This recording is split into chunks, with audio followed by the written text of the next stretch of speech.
To our deep dive today. We're going to be looking at the colorful world of Vidhi specialty food ingredients. Oh, yeah. Now, you might not have heard of them, Right. but I guarantee you've seen their work.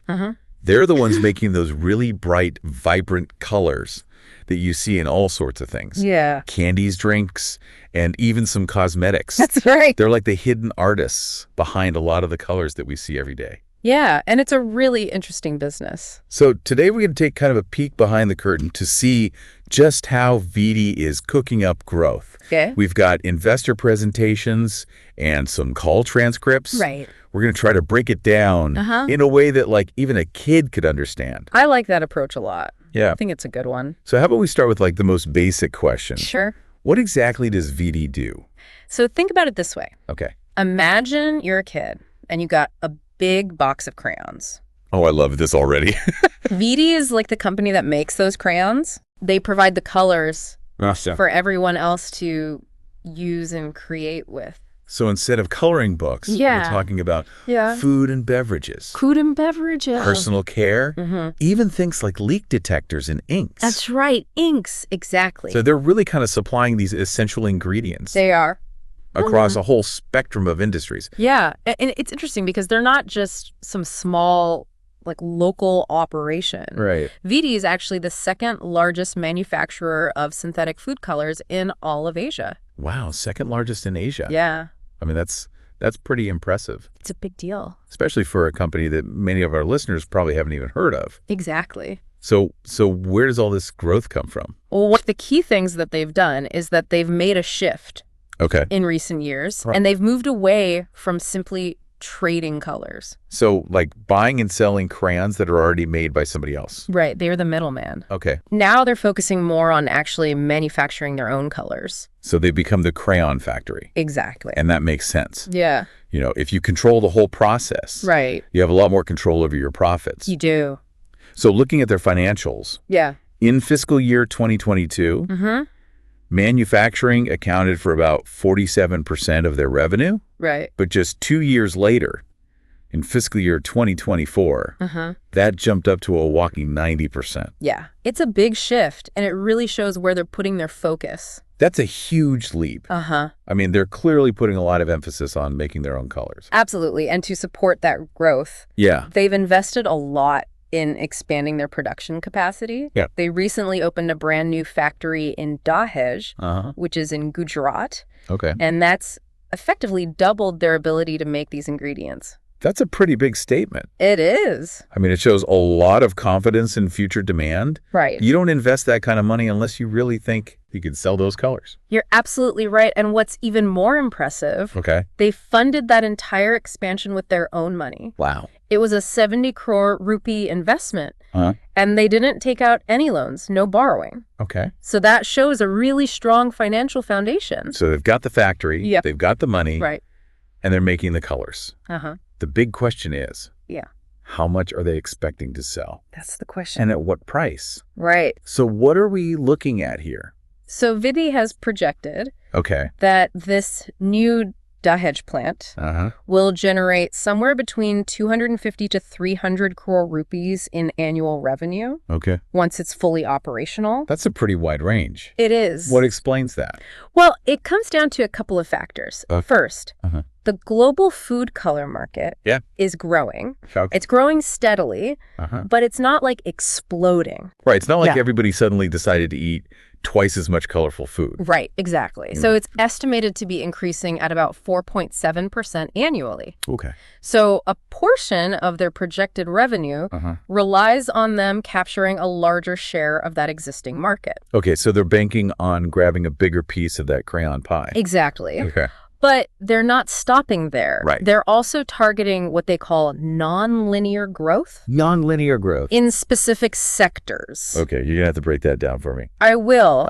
I'm 5. Okay, so think of it this way. Linear growth is like drawing a straight line. Got it. It goes up at the same pace. Okay. Nonlinear growth is more like drawing a curved line that suddenly shoots up. Right, so it accelerates. It accelerates rapidly. So they're expecting some areas to really take off.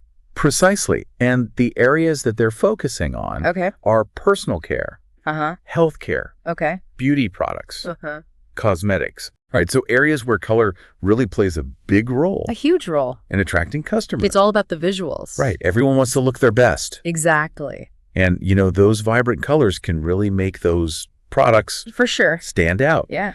And as people in developing markets have more money to spend, right, that demand for these kinds of products is increasing. It's growing rapidly. So Vidhi is really kind of strategically positioning themselves. They are. To ride that wave of growth. They are. Smart move. It is a smart move, but there's another piece to this puzzle that we need to consider. To reach the peak revenue target of 300 crore rupees from the Dahej plant. Yeah. Their average selling price per kilo of color needs to increase by more than 10%. All right, now this is where I need you to break it down for me like I'm 5 again. No problem. What does that mean in simple terms? It means they're not just relying on selling more colors. They're also looking to sell them at a higher price. Okay, so it's like selling a deluxe box of crayons. Right. With all the metallic and glitter colors. Right. Instead of just a basic set. You got it. Okay, so it's a two-pronged approach. It is. They're betting on increased sales volume and higher priced specialty products to reach those ambitious revenue goals. That's exactly right.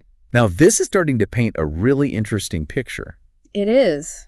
But before we get too carried away with all this talk of growth and revenue, we need to remember that there are always challenges and obstacles in business. Oh, absolutely. Every business faces them. Right. So what is Vidhi up against? Well, one of the big ones is regulatory approval for some of their products. It can take a really long time. Like how long are we talking? Sometimes up to 10 years. 10 years.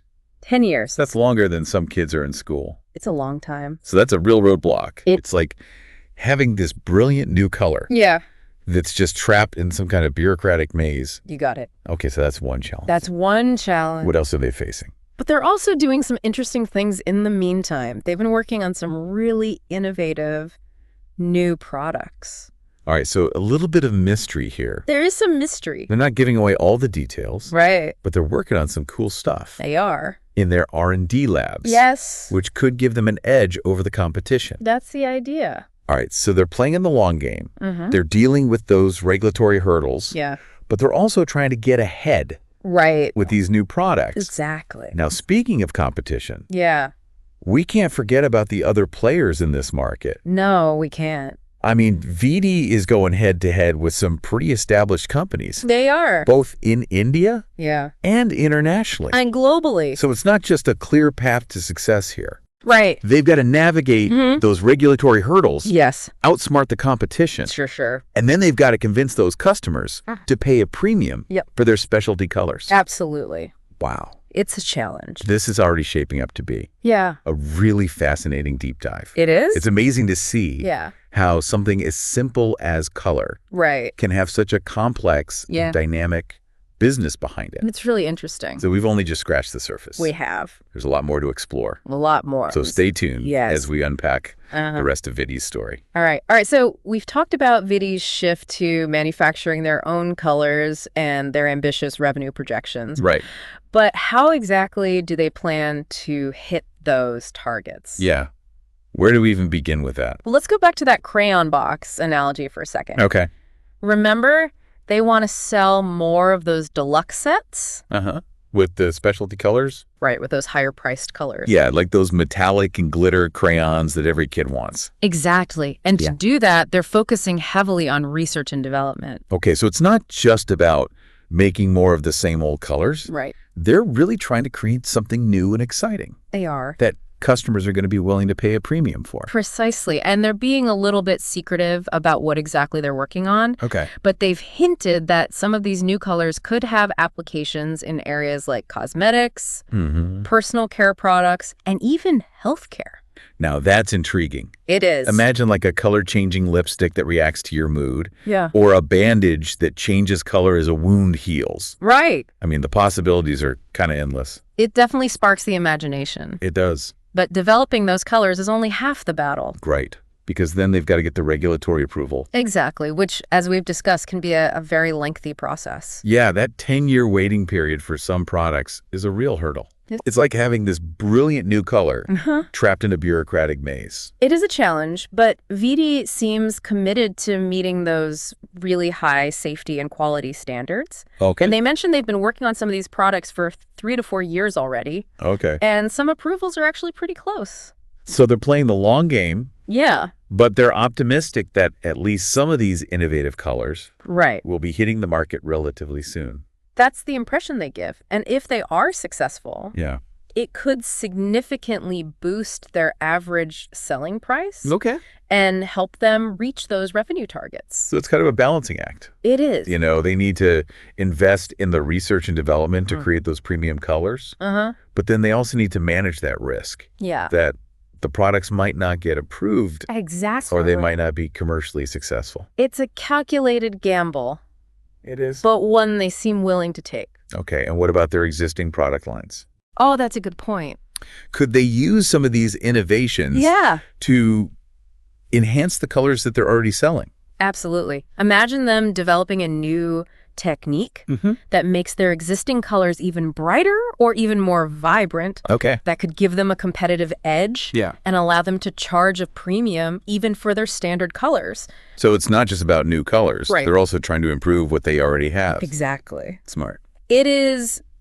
Now let's shift gears for a bit. Okay. And talk about their geographic reach. All right. Currently, about 95% of their revenue comes from exports. 95%. Wow.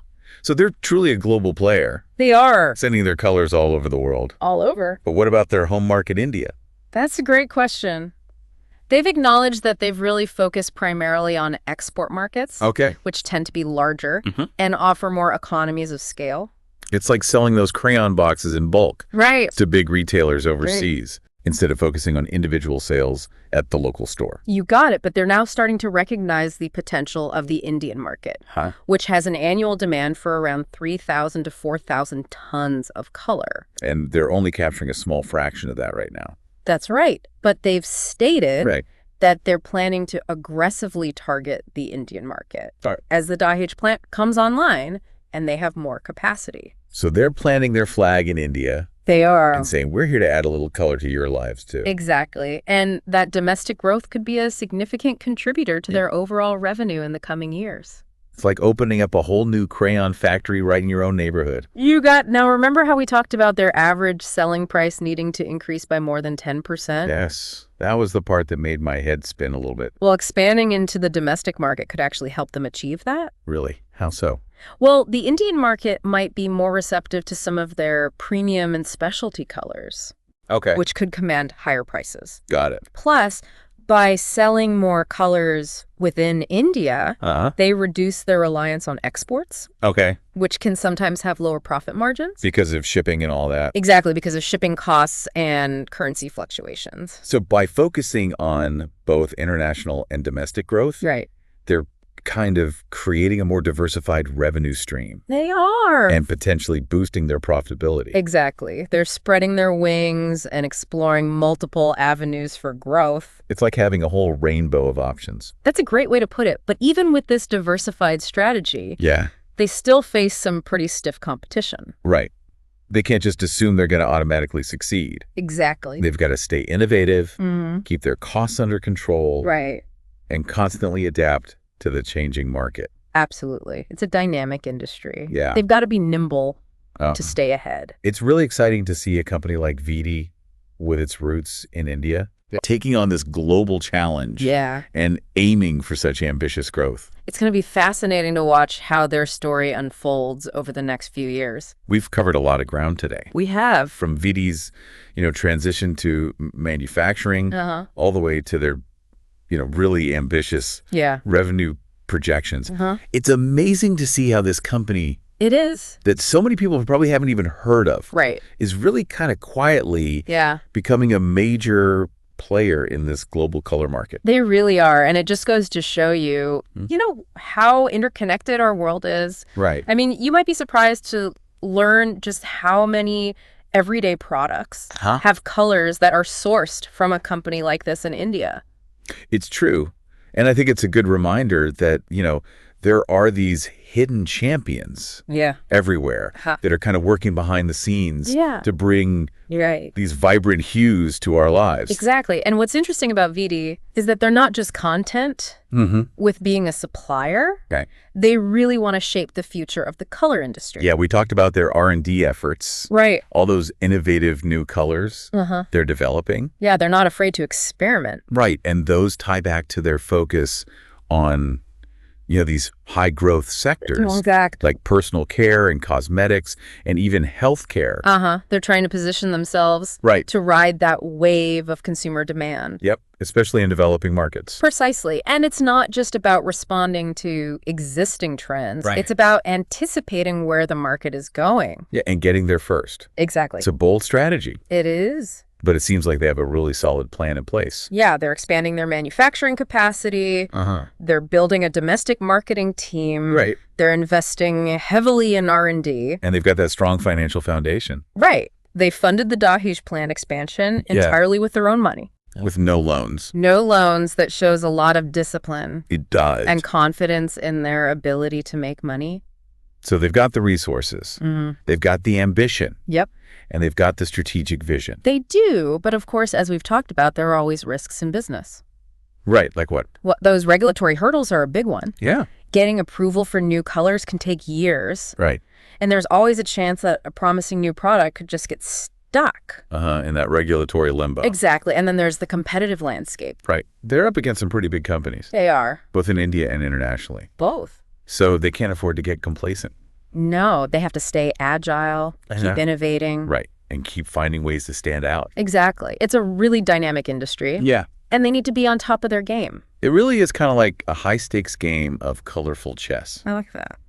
And we, as the observers, have a front row seat. We too. To watch this all play out. It's going to be interesting. So what does all this mean for you, the listener? What? Maybe the next time you see like a really bright piece of candy. Or a colorful cosmetic, or even a brightly colored, medical device. It's everywhere. You'll think about the company behind those hues. Yeah, and you might even remember the name. Vidhi Specialty Food Ingredients. It's a company that's quietly adding a splash of color to the world. AR. And I think it proves that even a company from a small town in India can dream big. And compete on a global stage. Absolutely. It's been a fascinating deep dive. It has. I, for one, am excited to see what the future holds for Vidhi. Me too. Will their vibrant dreams come true? We'll have to wait and see. Only time will tell. Right. But one thing is certain. What's that? Their story is a testament to the power of innovation, ambition, and a little bit of color. And a little bit of color. Thanks for joining us on this colorful journey. Thanks, everyone.